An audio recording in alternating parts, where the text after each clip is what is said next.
Each 500. It's jointly and severally. Okay. Tell them to pay reparations first. Then we can consider paying that. If they We have no money to pay. They must pay reparations first. Then we can enter into that debate. All right. And our reparation is nothing less than $5 trillion. That's what you owe us. You're asking money from people you stole from. You steal from people and still go and ask money from. You are the ones who are owing us. You have eaten a lot from our land, from our minerals.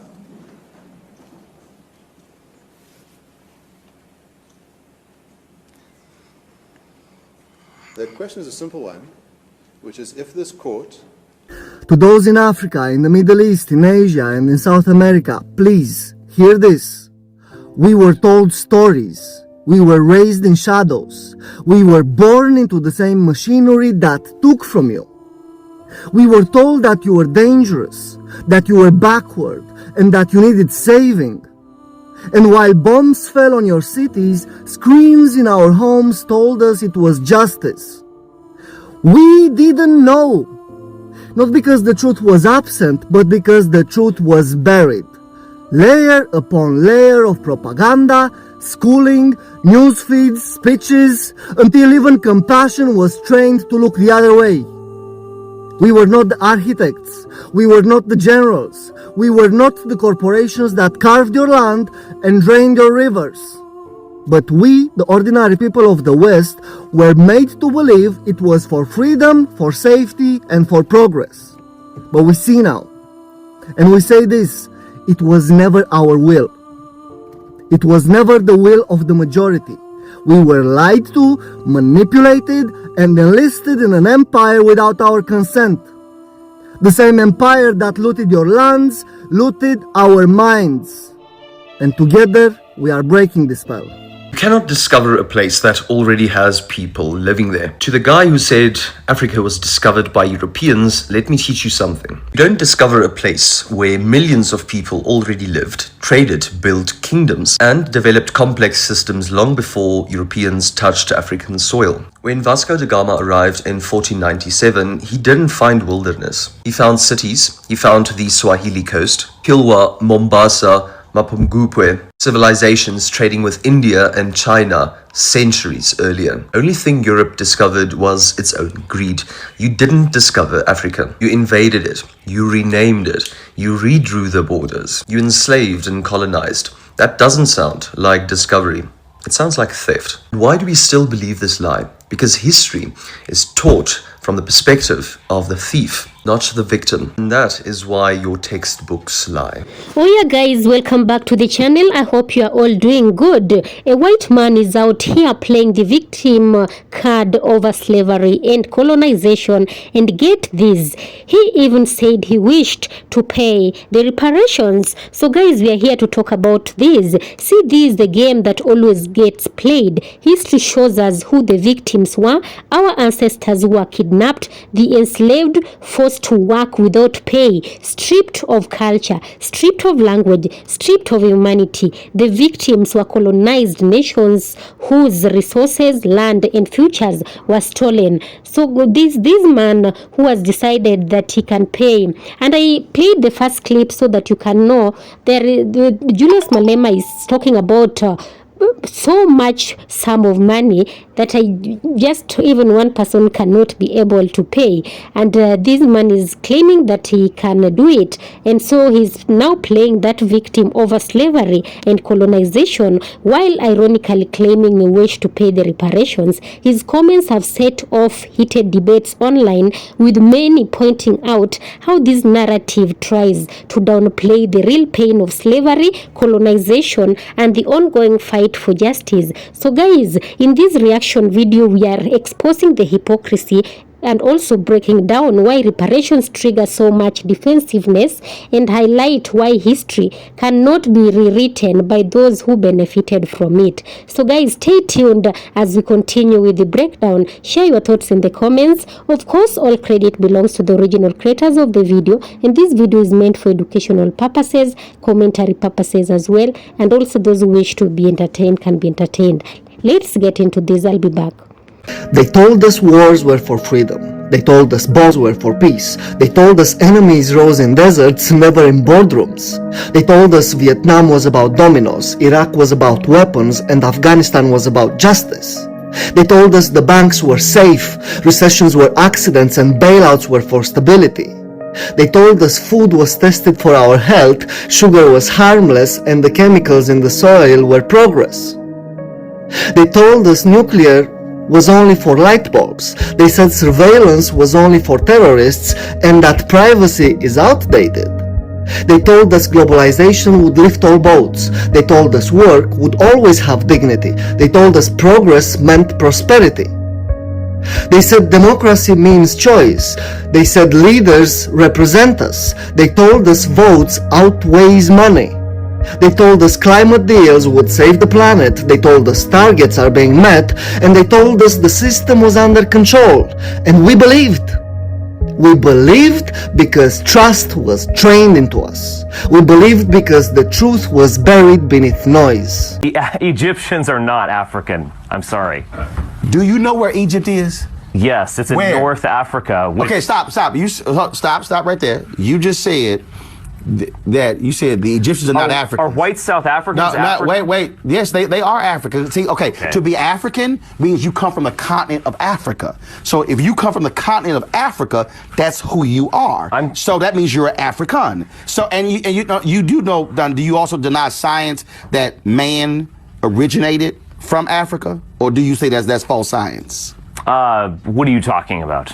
I mean, what are you referring to? I'm talking Science. archaeology. I'm talking biology. I'm talking science. In terms of the where did man originate? Where scientists, white scientists. Egypt was an amazing civilization. I didn't it say was not created by black Africans. I'm sorry. It wasn't. Who created it? People who are white. How are people? You can look actually look at art, and they differentiate between races. No, I got to ask you a question. How do you from ancient Egyptian art? You do know those were black people. You do know. They weren't. You do know from science you can't get black from white. You can get white from black. You do know when it comes to evolution. What? When it comes. Oh, I see what you're saying. Dude, you never studied science? I see what you're. Yes, I have. No, so but I mean, I'm not a scientist. But are man, you? But man originated in Africa. Yes or no? That is a consensus. Yes. Okay. So if man originated in Africa, which means that they were Africans, then all of a sudden, when you talk about the amazing works of the Egyptians, they were people of color. I know that's a little rough for you to handle, but I know you want to hold on to that somehow thinking whites built the pyramids, but I'm trying to understand. Yeah, we did. No, you didn't. No, you didn't, because first of all, they were building things in Egypt while white Europeans were still in caves. That's a fact. That's a fact. When white people in the United States balk at the idea of paying reparations to black Americans who descended from slaves, they disagree with the Bible. To begin with, let's first define what reparations mean. Reparations are a form of compensation or restitution made to those who have suffered injustice, specifically in cases of racial inequality, discrimination, and slavery. The idea of paying reparations to black Americans is not a new one. It has been a topic of discussion for decades, if not centuries. However, it has gained renewed attention and support in recent years. Dr. Martin Luther King Jr. also advocated for reparations in the form of economic advancement for black Americans. As a Christian, I believe that reparations are not only a matter of justice and equality, but also a reflection of God's character. In the Bible, we see numerous examples of God's concern for the oppressed, the marginalized, and the downtrodden. From the Israelites' liberation from slavery in Egypt to Jesus' ministry among the poor and the outcast, we see a consistent theme of God's love for those who are on the margins of society. One of the key biblical principles that underlie the idea of reparations is the concept of restitution. In the book of Leviticus, we see God commanding the Israelites to make restitution to those whom they have wronged. Leviticus chapter 6 says that if anyone sins and commits a breach of faith against the Lord by deceiving his neighbor in a matter of deposit or security or through robbery, or if he has oppressed his neighbor or found something lost and lied about it, swearing falsely, he shall restore it in full and shall add a fifth to it and give it to him to whom it belongs. This passage emphasizes the importance of making restitution to those who have been wronged, and not just restoring what has been taken, but adding to it as a form of compensation. This principle of restitution can be applied to the issue of reparations to Black Americans who have suffered centuries of enslavement, discrimination, and systemic oppression. Another biblical principle that supports the idea of reparations is the concept of Jubilee. In Leviticus chapter 25, God commands to the Israelites to observe a Jubilee. This was a radical idea of economic justice designed to prevent the accumulation of wealth and power in the hands of a few and to ensure that all members of society had equal access to resources and opportunities. The idea of Jubilee can be seen as a model for reparations in that it seeks to address the root causes of inequality and oppression rather than just treating the symptoms. By forgiving debts, freeing slaves, and returning property, Jubilee seeks to create a more just and equitable society, one in which everyone has the opportunity to flourish. As a Christian, I believe that paying reparations to Black Americans is not only a matter of justice and equity, but also a reflection of God's character and values. Through the biblical principles of restitution and Jubilee, we see a model for how we can address the historical and systemic injustices that have plagued our society for far too long.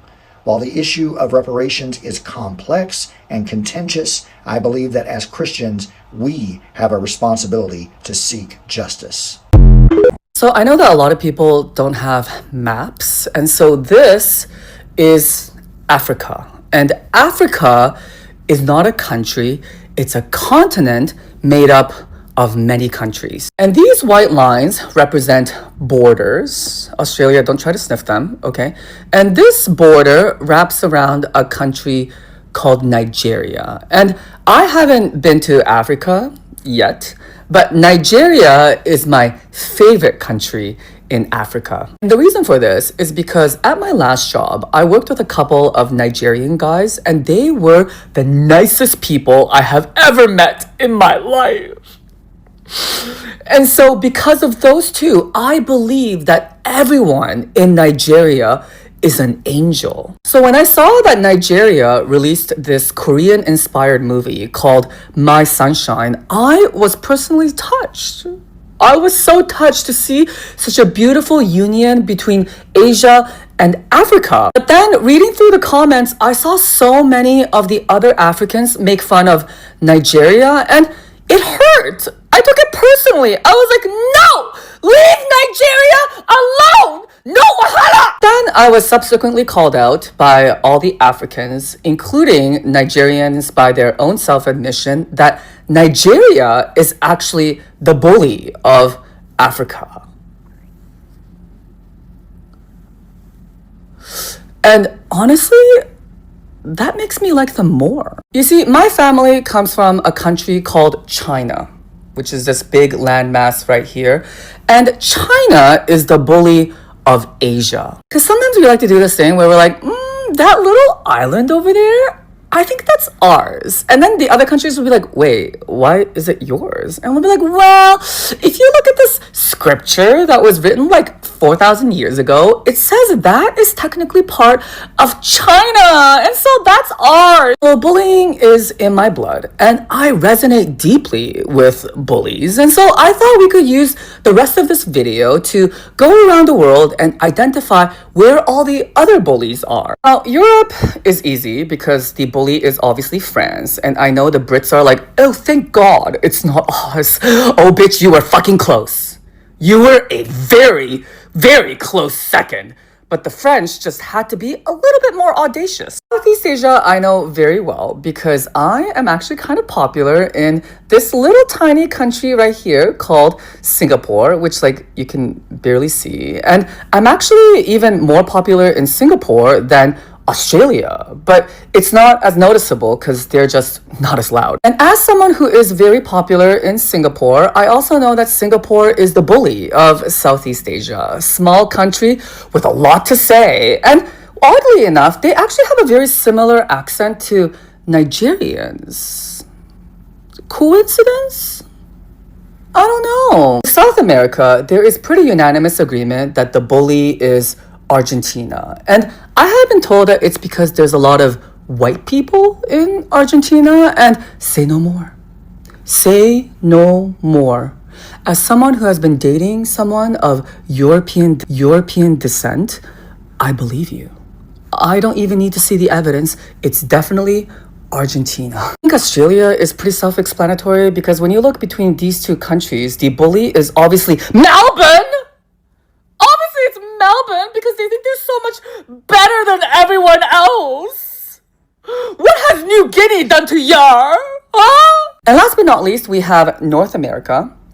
And obviously the bully here is me, Canada. And honestly, I don't even really understand why all these other countries have this one-sided beef with us. Why are they so obsessed? I don't even get it. Why do all these countries have the exact same thing to say about us? It's literally xenophobia. And every time they need help from us, they come crawling back to us like, help me, help me. And that's why we install military bases in your country using my tax dollars. It's to save you. It's to be altruistic. It's to help you guys. And you guys don't even get it. All those drones that we dropped, you know how expensive they are? Huh? You know, we could have just dropped a bomb on you and saved a lot of money, but we did that to minimize casualties. Because we have something that all of you don't call empathy. We're literally the most empathetic country in the world. Should black people get reparations? I believe they should. So I, white man, have to play for black people. Why? Wow, that's a really selfish thing you No, just said. Hold on. Why should I have... That's a really non-empathetic thing to Wait, say. why should I have empathy for a race? I have white guilt because I breathe? Why should the white students here have to work harder to pay for black kids?